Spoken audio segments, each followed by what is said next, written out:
ప్రభుత్వం నిలిపివేసిన కార్మికుల వెల్ఫేర్ బోర్డును తిరిగి పునరుద్ధరణ చేసి కూటమి ప్రభుత్వం కార్మికులకు ఇచ్చిన హామీని నిలబెట్టుకోవాలని వివిధ కార్మిక సంఘాల నాయకులు డేగల సత్యనారాయణ, అప్పన్నబాబు, కుంచే చిన్న రాష్ట్ర ప్రభుత్వాన్ని కోరారు. పిఠాపురం పట్టణంలోని కామ్రేడ్ నండూరి ప్రసాదరావు భవన్ లో ఏర్పాటు చేసిన మీడియా సమావేశంలో వారు మాట్లాడుతూ ఈ నెల 24న కాకినాడ జిల్లా కార్మికులంతా కలిసి చేబ్రోలులో ఉన్న పిఠాపురం ఎమ్మెల్యే, రాష్ట్ర ఉప ముఖ్యమంత్రి కొణిదెల పవన్ కళ్యాణ్ నివాసానికి వెళ్లి తమ సమస్యల పరిష్కారం కోరుతూ రాయబార కార్యక్రమం ద్వారా వినతిపత్రం అందించనున్నట్లు వారు తెలిపారు. సమావేశంలో వీరబాబు, సూరిబాబు, కృష్ణ, అప్పారావు, సత్యబాబు, రమణ తదితరులు పాల్గొన్నారు. ఇప్పుడు వచ్చిన కూటమి ప్రభుత్వం మాకు హామీలు ఏమి ఇచ్చిందంటే మేము పార్టీలో రాగానే మీ వెల్ఫేర్ బోర్డు పునరుద్ధరిస్తామని చెప్పింది. ఆ పునరుద్ధరణ కాలంలో ఇవాళకి 10వ నెల అయిపోయింది.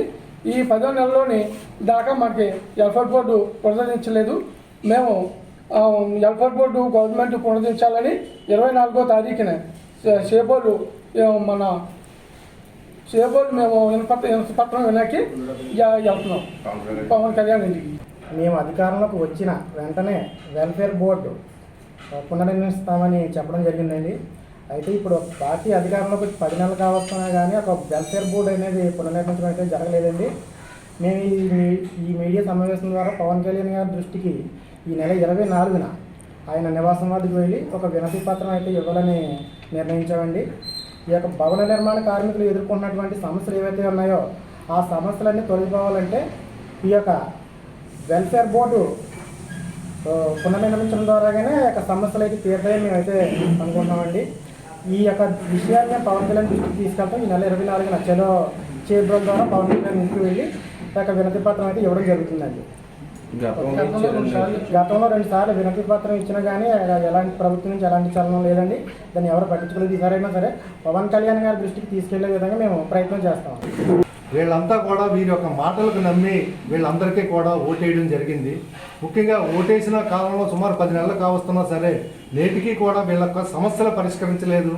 అలాగే గతంలో ఏదైతే పరిహారాల గురించి దరఖాస్తులు పెట్టుకున్నారో ఈ దరఖాస్తులు కూడా వీళ్ళు కూడా వచ్చిన ప్రభుత్వం కూడా అలాగానే ఉంచేశారు.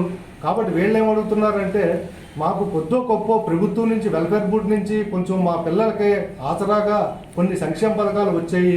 అవి మెటర్నిటీ న్యాచురల్ డెత్ కానీ, యాక్సిడెంట్ డెత్ కానీ, ఇలా టెంపరీ డిజబిలిటీ కానీ ఇవన్నీ కొన్ని వచ్చాయి.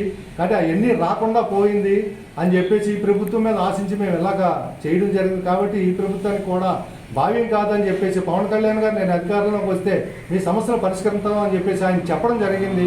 స్వయాన వైజాగ్లో కూడా ప్రకటన చేయడం జరిగింది గతంలో కూడా. అదేవిధంగా వీళ్ళ సమస్యలు పరిష్కరించాలని చెప్పేసి తెలియజేస్తూ ఉన్నారు. ముఖ్యంగా సిఐటి కూడా చెప్తా ఉన్నాం మేము, ఆ సంక్షేమ బోర్డు నిధులకి రాష్ట్ర ప్రభుత్వానికి ఎటువంటి సంబంధం లేదు. ఈ రోజున 4,980 కోట్ల రూపాయలు ప్రభుత్వాల అవసరాలకు వాడుకోవడం జరిగింది.